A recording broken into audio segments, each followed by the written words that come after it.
If my face looks red, it's not because of sunburn or something like that. It's one of the after effects of nofap. See, nofap does have certain benefits. There are a lot of reasons as a guy why you might want to pursue it, but it also has some negative effects that you need to be aware of, and your personal health may be in danger.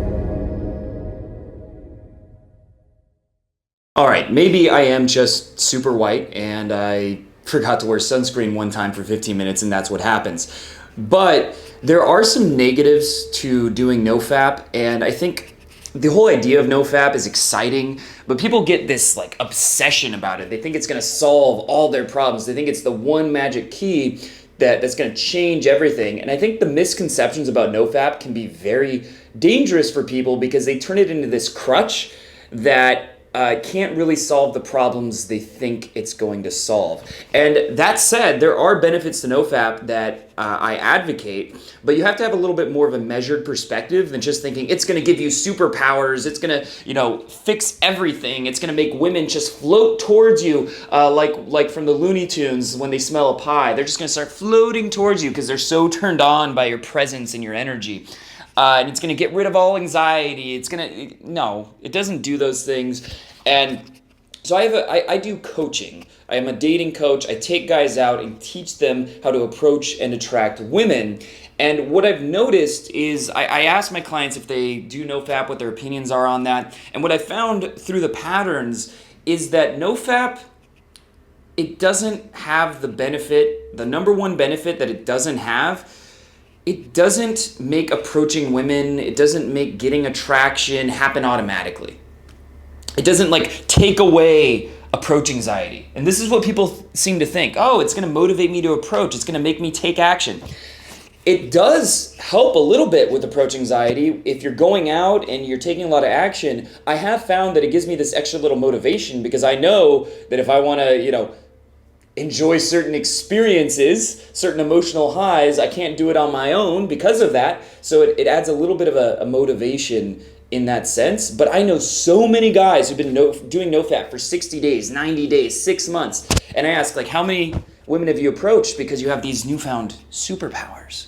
And they say, 0, 0, 0. I hear that time and time again because they're using it as a crutch. They're using it as a way to avoid the difficulty that comes with approaching. And I'm sorry if there's echo, I'm in a hotel room, I'm trying to make it work. But I've seen so many guys that they use it as a crutch and it's supposed to solve their problems. So instead of having to put in effort, they get to just avoid doing something, which is psychologically easier than actually having to go out and approach women, going out intentionally to meet women. They're like, well, once I do nofap long enough, then when I'm out, I'll just automatically approach. I don't have to do sessions. I don't have to go out and do day game or go to a club and do night game. It's just gonna happen magically. This is not going to work. And if you're using nofap in that way, it's probably going to hurt you more than it helps you. Now, with that said, if you are going out and taking action and you're going out and meeting women, nofap can improve your experience while doing that. I was practicing nofap for a while, and a few weeks ago, I went to the club every night, and 3 days in a row, I ended up bringing a girl home within less than approaching 10 different girls. And each of those times when I pulled the girl home, it took only about 15 minutes or less to get the girl to agree to come home with me. And I think nofap did play a role in how easy it was because I just had this very strong intent in this sexual energy where it was very clear what was up, and that energy has a certain power to it. And so that was a benefit that I think nofap helped give me the motivation to just pull the trigger, not be hesitant, and to have that energy, a more attractive energy to an extent.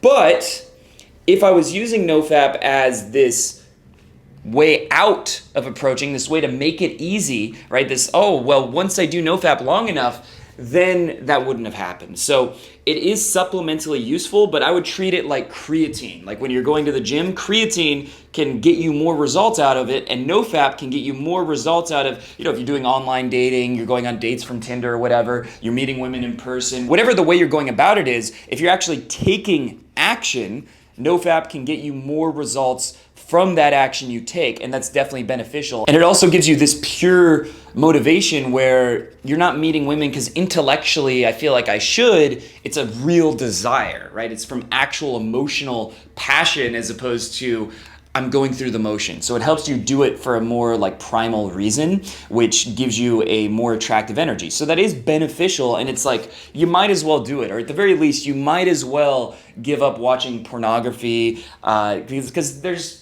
more cons to pros to doing that, and it drains your energy and it can become an addiction, and it also disconnects you from real women and real experiences and gives you this much more hollow, shallow experience. So you might as well do it, but don't have that wrong mindset about it. Don't use it as a crutch. It's something that's beneficial. You might as well do, and I found it can actually make you experience stronger emotions in a good way. It can also make it easier to focus. It gives you more energy. You might even need less sleep.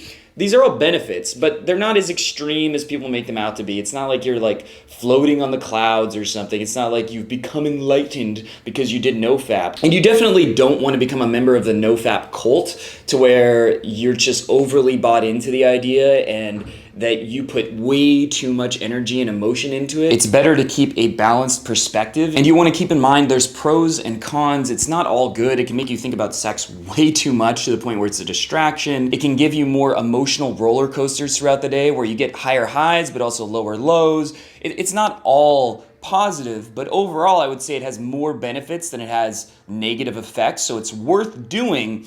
But if you get this idea that it's going to solve all your problems, you're walking yourself into a trap. You're basically setting yourself up for failure because that's just not realistic, and it's one piece of the puzzle, but if you put too much energy into that one piece, you're going to forget all the other pieces and you're not going to have the complete picture. So just be aware of that. It's not the one solution. It's not worth putting hours and hours and hours of study and research and reading all the forums and all that. It's just one good habit worth doing, benefits you. Get too immersed in it, and I see it causing a lot of harm in the way people think about it and get just overly attached to the idea.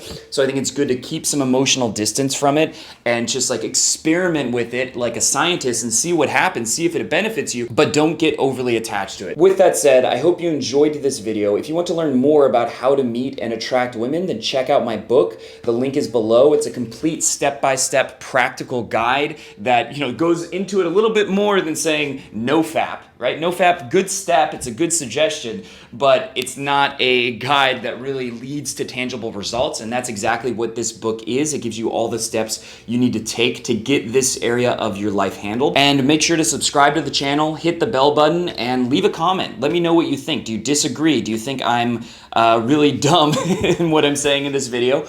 Or do you think I'm making good points? What are your thoughts? I'd love to hear them.